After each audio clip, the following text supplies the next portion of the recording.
In this video, we are tackling the question of what to do with clients who like to talk and chat during their massage. And to help answer the question, I am going to invite you into my Transformational Thai Massage coaching program and sharing with you a conversation that I had with some students. It came up recently, and it's not only me who's sharing my opinion, but actually it also becomes a collaborative conversation about how to approach this really important and very common question. And if this is enticing to you, then I would love for you to book a free consultation with me to answer any questions that you have coming up in your Thai massage and in your practice. And if you're interested as well in having a group that you can be part of or getting certified in Thai massage, then we can talk about that as well. So there's a link down here below to get started with that. But in the meanwhile, let's jump in and start talking about this question. People want to talk the whole time.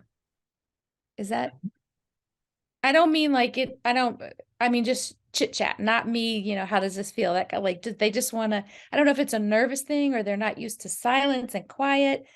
Yeah. That normal? I'm assuming. Is that normal? You know what I mean. I think it's very common. Okay. Definitely. I see Lee nodding his head as well. And yeah, it's a question of you and what you want to do with it. In a way, you're the conductor, and you're the leader. So are you comfortable with it? Do you think it's part of the therapeutic experience for this conversation to happen, or would it be more conducive to a therapeutic experience to try to discourage it without without making someone feel self-conscious about the fact that they like to talk?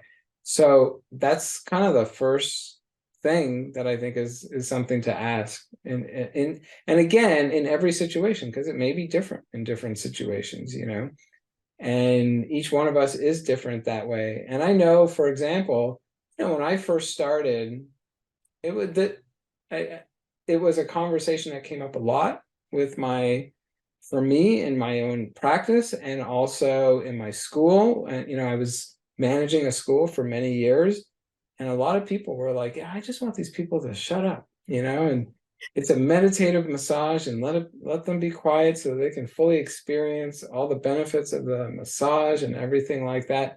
And 26, 27-year-old me might have thought like that as well, but 40, almost 7-year-old me doesn't think like that anymore. I definitely, but what I would also say is, how much of a distraction is it to you when you're giving the massage is a really important part of it, and so one of the things I've talked about a lot over the years is when someone wants to talk, and especially if you want to not encourage the talking, is your responses can be not open-ended answers, essentially, and you don't want to come back with your own questions back to them either.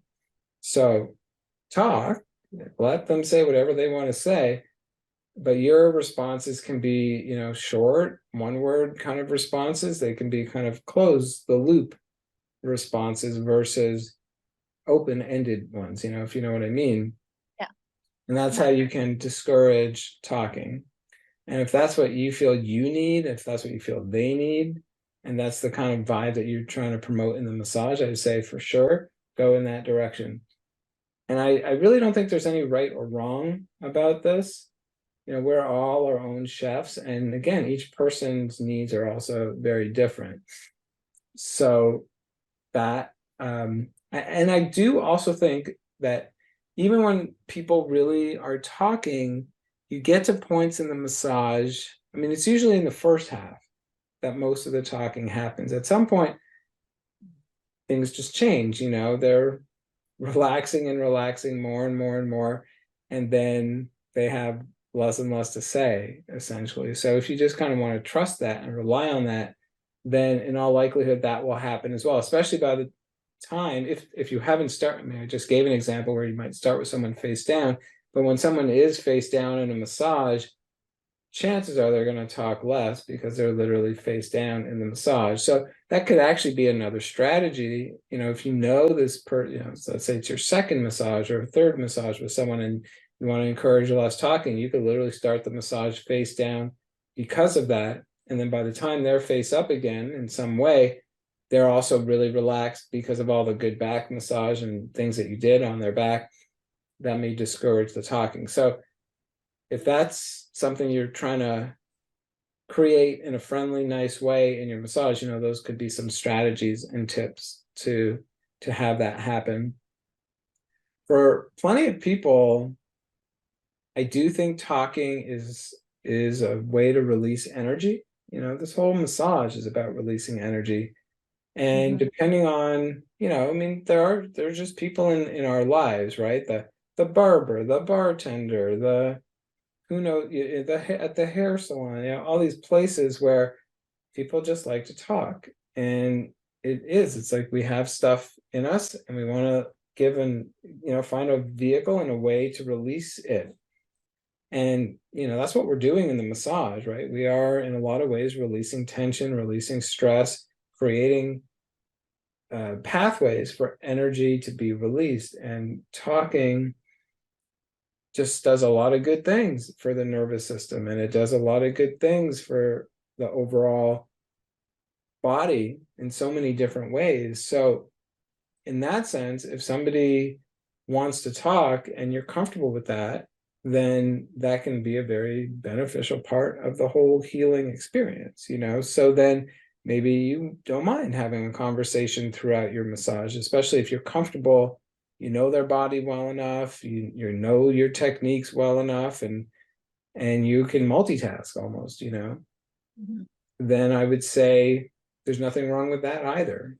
So it depends, what your comfort level is, and what you want to encourage and what you think is for everyone's best interest, and then making those decisions as such. Anyone else have any thoughts on that? Definitely, that's a good one to open up to the floor. Well, I do. So we just sit for a while. We sit for like 10, 15 minutes, just talk, just checking in, like as part of the check-in. So everything they want to say, they kind of say ahead of time. And then I'd say, well, so then I go and do the metta thing. And I said, let's take a few deep breaths together so we can arrive on the mat. So almost like a yoga thing. So they know I'm arriving on the mat. And, so that has kind of worked because they take nice deep breaths. They're starting to relax before I even start. So yeah, so far everyone has just been really quiet, except when I ask them a question. And I like working like that, because otherwise then I can easily lose focus. I'm definitely a vata, and like I'm all over the map usually, but when I do the massages, I just really get there. So for me, talking would definitely be disruptive to my being present for them. But it kind of goes along with what she was saying, Marina was saying. But are you a yoga teacher? Yes. Yes. Okay, so both of y'all. One of the ways that I start, if I've got people that are like that, is I teach them the Dirga Pranayama. I teach them the 3-part. And I, have them put their hands on, feel the belly, feel the side ribs, the chest, and I have them go through it. And then while I'm actually doing the session, I'll encourage them to do that breathing so that they get a full, torso full of air and energy moving around, and then relax. And that right there, what I've experienced is that some people they don't breathe like that at all. And I'm a new yoga teacher, so I'm learning these new experiences myself that people don't breathe that way.